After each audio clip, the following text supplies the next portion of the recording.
Assalamualaikum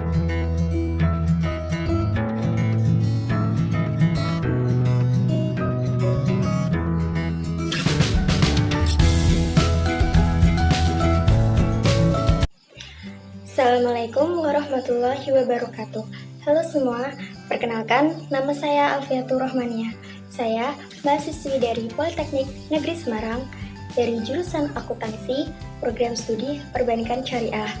Nah, di sini saya akan memaparkan materi mengenai etika dalam berdagang. Sebelumnya, apa sih etika dalam berdagang itu?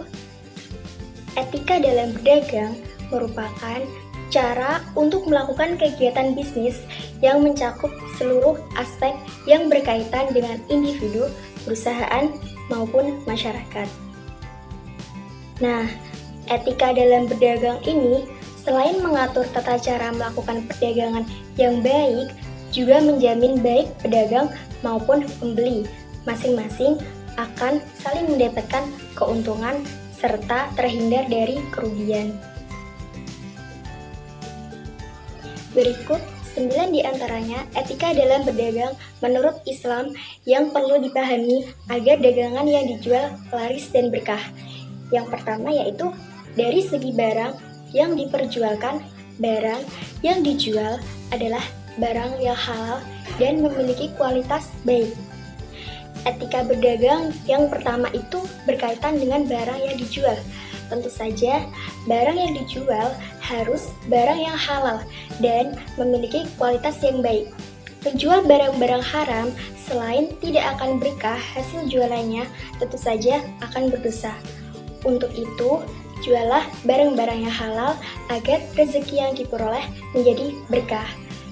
Nah, selain halal, barang yang dijual juga harus memiliki kualitas yang bagus dan masih layak digunakan agar tidak merugikan orang lain. Menjual barang-barang dengan kualitas yang bagus akan membuat pembeli merasa puas, dengan puasnya para pembeli akan berdampak bagus terhadap barang dagangan yang dijual belikan. Sehingga para pembeli menjadi langganan di toko tempat kita berjualan. Selain halal, berdagang juga harus menghindari dari riba. Kemudian, etika yang kedua yaitu tidak menjual barang yang cacat atau rusak. Menjual barang yang cacat atau rusak akan berdampak pada menurunnya tingkat pembelian.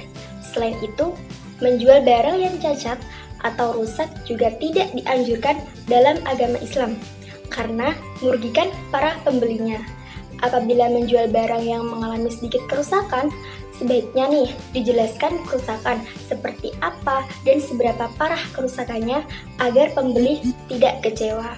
Kemudian, etika yang ketiga yaitu berdagang harus jujur atau transparan agar menjadi keberkahan dalam berdagang.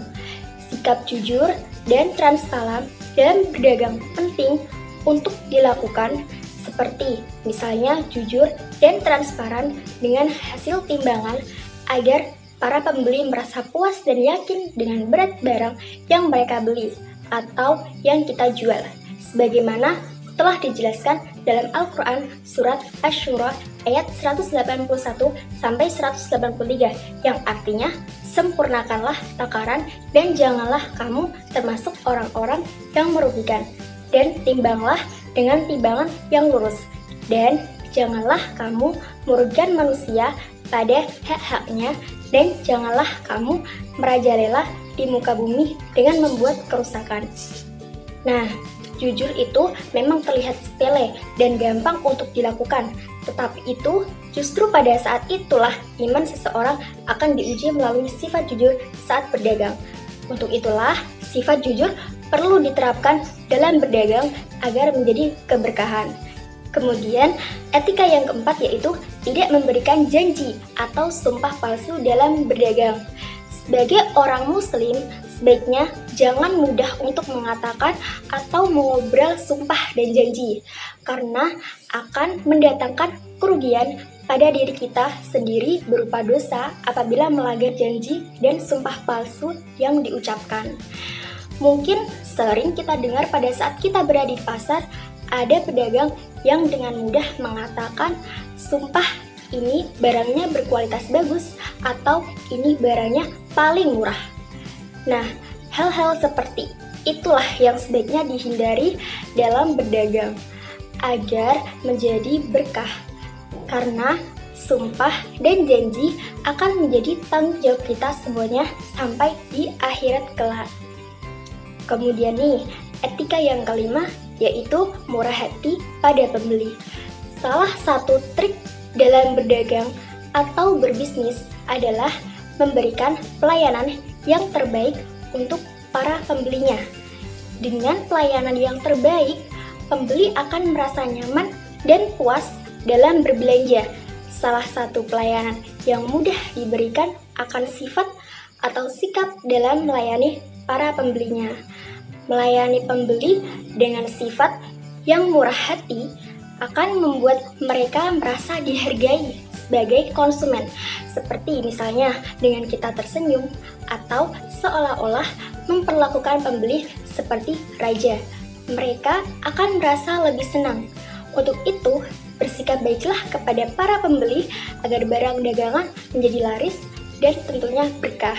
Sebagaimana Allah Subhanahu wa taala berfirman dalam Al-Qur'an potongan surat Al-A'raf ayat 56 yang artinya sesungguhnya rahmat Allah amat dekat kepada orang-orang yang berbuat baik. Nah, selanjutnya yaitu etika yang keenam, yaitu tidak saling menjatuhkan harga dengan pedagang lain untuk bersaing. Nah, banyaknya jumlah pedagang mendorong untuk bersaing dengan antar pedagang sehingga bersaing memang diperbolehkan, tetapi dengan cara-cara yang sehat dan tentu baik secara agama. Misalnya nih, dengan memperbaiki pelayanan kepada pembeli dan kualitas barang-barang yang diperjualbelikan.